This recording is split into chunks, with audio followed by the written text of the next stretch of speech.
Hello বন্ধুরা, welcome আমার আরেকটা নিউ ব্লগে। তো আজ সকালবেলায় ঘুম থেকে উঠে নিয়ে ফ্রেশ আপ হয়ে নিয়ে চলে গেছিলাম ছাদে।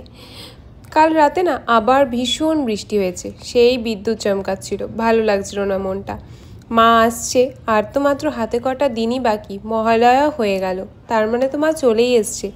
কি জানি এত যে বৃষ্টি কেন হচ্ছে ভগবান নাই জানে। কিন্তু ছাদে এসে এই ফুলগুলো দেখে মনটা ভীষণ ভালো হয়ে গেল। গাছ ভর্তি ফুল ফল দেখে বুঝলাম মা আসছে, তাই তো এত সুন্দর গাছে ভর্তি ফুল ফল হয়েছে। আমার এই কমলা লেবুগুলো না খুব একটা বেশি বড় হলো না, আবার মিষ্টিও হলো না। By the way, off season তো, হয়তো তার জন্যই সিজন টাইমে মিষ্টি হতেও পারে।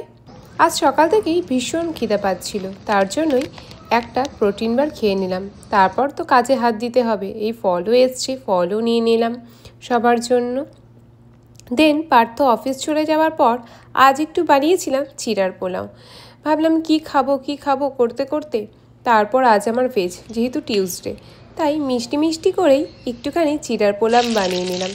খুব বেশি ইনগ্রিডিয়েন্টস আমি কিন্তু অ্যাড করিনি, কোনো রকম ভেজিটেবলসও দিইনি। আজকে শুধুমাত্র কাজু আর কিশমিশ দিয়ে আর একটু গরম মশলা বলতে ওই একটু দারচিনি আর একটা এলাচ, একটু লবণ মিষ্টি, ব্যাস। খুব সিম্পল আর ঝটপট ওয়েতে কিন্তু আমি আজকের এই রেসিপিটা বানিয়ে নিয়েছিলাম। তোমরা চাইলে এইভাবে একটু বানিয়ে দেখতেই পারো। নিজে বানিয়েছি বলে বলছি না, ভালোই হয়েছিল খেতে, আমার তো বেশ লাগলো খেতে। মাঝে মধ্যে এরকম এখন বানিয়ে নিই নিজের জন্য। চিড়াটা এইভাবে হলেই একটু খাওয়া হয়, না হলে কিন্তু আমার আর খেতে ভালোও লাগে না। যাই হোক, তোমাদের কেমন লাগলো অবশ্যই কমেন্ট করে জানিও। চলো টাটা, আবার দেখা হবে আরও একটা নেক্সট ব্লগে।